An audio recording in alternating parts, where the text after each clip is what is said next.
नमस्कार। चलिए शुरू करते हैं आज की कथा।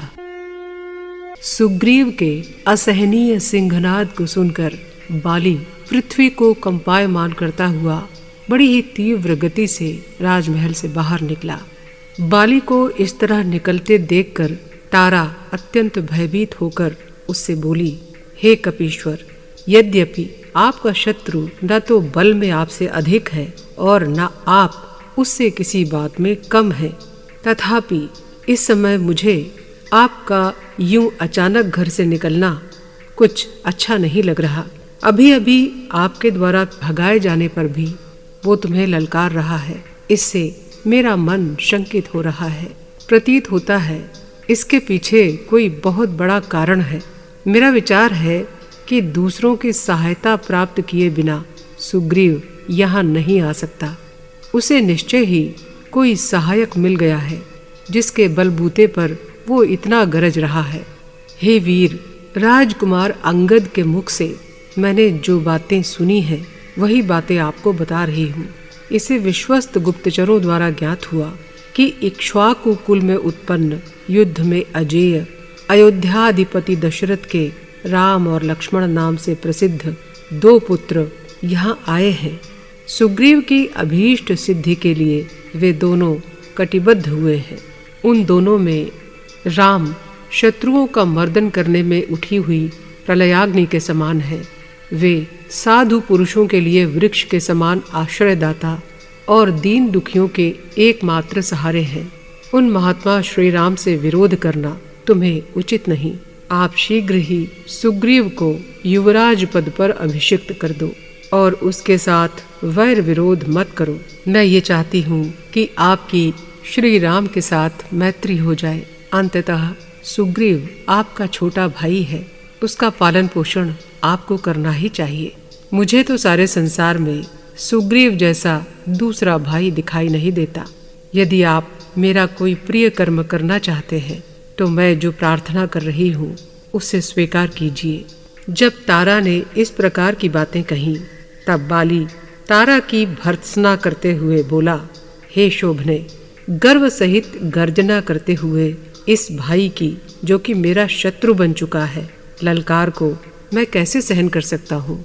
श्री राम के द्वारा मेरी किसी प्रकार की हानि होगी, तुम्हें ऐसी आशंका करके दुखी नहीं होना चाहिए, क्योंकि राम धर्मज्ञ और कृतज्ञ हैं। वे ऐसा पाप कर्म क्यों करेंगे। तू मेरे पीछे मत आ, तूने अपने प्रेम का परिचय दे दिया है। मैं सुग्रीव से युद्ध करके उसका दर्प दूर करूंगा, लेकिन उसके प्राण नहीं लूंगा। बाली के ऐसा कहने पर मंत्र जानने वाली तारा ने बाली विजय कामना से स्वस्ति वाचन किया और शोक मग्न होकर अंतःपुर में लौट आई।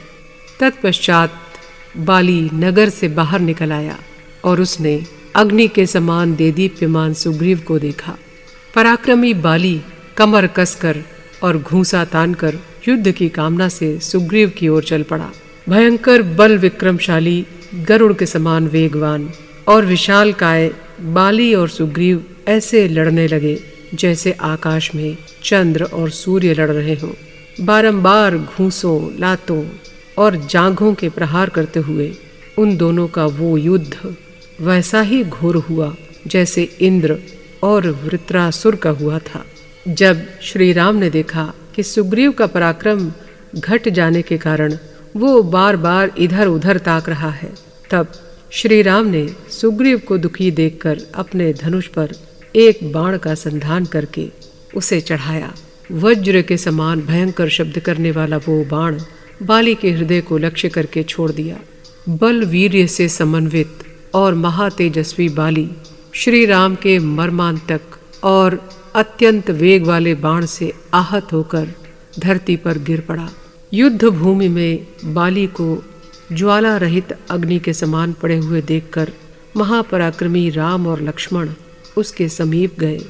राम और लक्ष्मण को अपने समीप देखकर बाली ने नम्रतापूर्वक उनसे ये कठोर वचन बोले, हे राम, तुम राजकुल में उत्पन्न तेजस्वी और व्रतधारी कहलाते हो, तब दूसरे के साथ युद्ध करते हुए मेरा वध करके आपने कौन सी ख्याति प्राप्त कर ली। मनोनिग्रह, शांति, क्षमा, धर्म, धैर्य, सत्य, पराक्रम और अपराधियों को दंड देना, ये राजाओं के गुण हैं। आपको श्रेष्ठ कुल में उत्पन्न और इन राजोचित गुणों से युक्त जानकर ही मैं तारा के मना करने पर भी सुग्रीव से युद्ध करने के लिए आया था। दूसरे के साथ युद्ध में प्रवृत्त और अपनी ओर से असावधान मेरे ऊपर श्री राम तीर नहीं छोड़ेंगे। आपके दर्शन के बिना ही मैंने ऐसा निश्चय कर लिया था। उस समय मैं ये नहीं जानता था कि आप आत्मघाती, कोरी धर्म की ध्वजा उड़ाने वाले, तृणों से ढके हुए कुएं की भांति अधर्मी और पापाचारी हैं।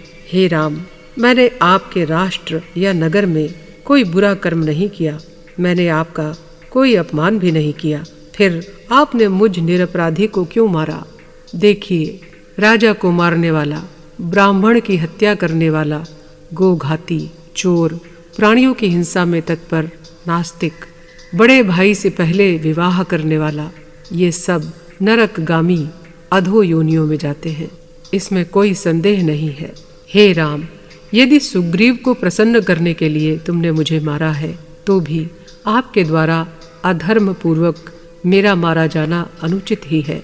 मुझे अपनी मृत्यु का दुख नहीं है, क्योंकि समय आने पर एक दिन सभी जीवधारियों की मृत्यु होती है। मुझे दुख केवल इस बात का है कि तुम अपने इस अनुचित कृत्य का लोगों को क्या उत्तर दोगे।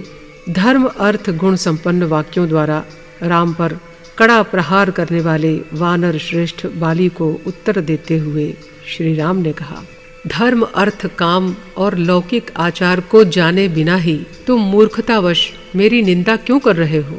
हे सौम्य, मान्य आचार्यों और बुद्धिमान बड़े बूढ़ों से बिना पूछे वानर स्वभाव सुलभ चपलतावश क्या तुम मुझे इस विषय में उपदेश दे सकते हो? क्या तुम्हें पता नहीं कि वन, पर्वत और वाटिका आदि से परिपूर्ण ये समस्त भूमंडल इक्ष्वाकुवंशियों के अधिकार में है। इस अखिल भूमंडल में जितने पशु, पक्षी और मनुष्य रहते हैं, उन सब को दंड देने अथवा उन पर अनुग्रह करने का अधिकार उन्हीं को है।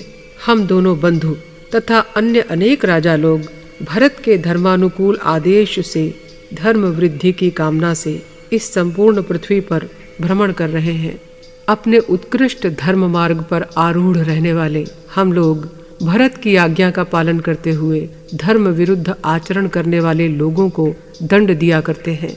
तुम धर्म का हनन करने वाले, कुकर्म में रत और केवल काम के दास बनकर राज धर्म की उपेक्षा कर रहे हो। धर्म मार्ग पर चलने वाले ज्येष्ठ भ्राता, पिता और विद्यादाता गुरु, ये तीनों ही पिता तुल्य माने जाते हैं। धर्म की व्यवस्था के अनुसार छोटा भाई, पुत्र और गुणवान शिष्य, ये तीनों पुत्र के तुल्य ही माने जाते हैं। हे वानर, मानवीय परंपरागत धर्म को छोड़कर तुम अपने छोटे भाई सुग्रीव की धर्म पत्नी का पत्नीवत उपभोग कर रहे हो। यही कारण है जिसको लेकर मैंने तुम्हें प्राण दंड दिया है। इस महात्मा सुग्रीव के जीवित रहते हुए इसकी भार्या रूमा के साथ, जो तुम्हारी पुत्रवधू के समान है, तुम कामासक्त होकर पाप आचरण करते हो। जो कोई सहोदरा, भगिनी अथवा अपने छोटे भाई की स्त्री के साथ धर्म निंदित कामुकता का व्यवहार करता है, उसके लिए प्राण दंड ही उचित दंड बतलाया गया है। सुग्रीव मेरा मित्र है। मेरा जैसा मित्र भाव लक्ष्मण के प्रति है, वैसा ही सुग्रीव के प्रति है। स्त्री तथा राज्य प्राप्ति के प्रतिकार में वे भी मेरे कल्याण के लिए प्रतिज्ञाबद्ध हैं। मित्र धर्म की ओर दृष्टि रखते हुए मुझे मित्र का उपकार करना ही चाहिए, ऐसा समझकर मैंने तुम्हें दंड दिया है। धर्म की ओर दृष्टि रखते हुए तुम्हें यही उचित था कि तुम प्रार्थना पूर्वक इस दंड को ग्रहण करते। अब पश्चाताप न करें। आपको जो प्राण दंड दिया गया है, ये धर्म की रक्षा के लिए ही दिया गया है।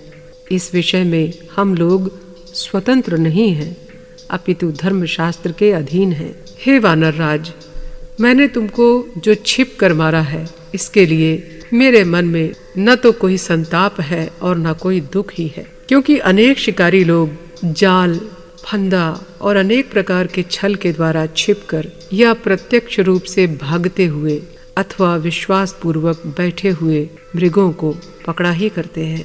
तुम धर्म को न जानकर केवल क्रोध के वशीभूत होकर मुझ पर दोषारोपण कर रहे हो। श्री राम के इस प्रकार समझाने पर बाली को बड़ा पश्चाताप हुआ। दंड का धार्मिक निर्णय हो जाने पर बाली ने श्री राम को निर्दोष पाया। तब वानर राज बाली ने हाथ जोड़कर श्री राम से कहा, हे पुरुषोत्तम, आप जो कह रहे हैं वो निसंदेह ठीक है। अब मुझे अपने विषय में, तारा तथा अन्य बंधु बांधवों के विषय में कोई चिंता नहीं है। इस समय मुझे केवल स्वर्ण निर्मित बाजूबंद धारण किए हुए अपने गुणवान पुत्र अंगद की चिंता है। हे राम, तारा के गर्भ से उत्पन्न मेरा एकमात्र प्रिय पुत्र अंगद, जो अभी बुद्धि में अपरिपक्व है परंतु महाबलशाली है, आपके द्वारा सर्वथा रक्षणीय है। सुग्रीव और अंगद के प्रति आप समान भाव से स्नेहमयी बुद्धि रखें, क्योंकि इस समय आप ही उसके रक्षक और शासनकर्ता हैं। मेरे अपराधों को लेकर सुग्रीव तपस्विनी तारा का अपमान न करें, आप ऐसी व्यवस्था कर दीजिए। श्री राम से इस प्रकार कहकर वानर राज बाली चुप हो गए। तदंतर श्री राम धर्मार्थ युक्त वचनों से उसे समझाने लगे। हे वानर श्रेष्ठ, आपके कहने से पहले ही हमने आपके इच्छित विचारों को मूर्त रूप देने का निश्चय कर लिया है, इसलिए निश्चिंत हो जाओ। संग्राम में वानर श्रेष्ठ बाली राम के द्वारा मारा गया। इस समाचार को सुनकर घबराई हुई भयभीत वो तारा अपने पुत्र अंगद को साथ लेकर उस पर्वतीय प्रासाद से बाहर निकली। बस आज की कहानी यहीं तक। कहानी का अगला हिस्सा अगले अंक में। तब तक के लिए नमस्कार।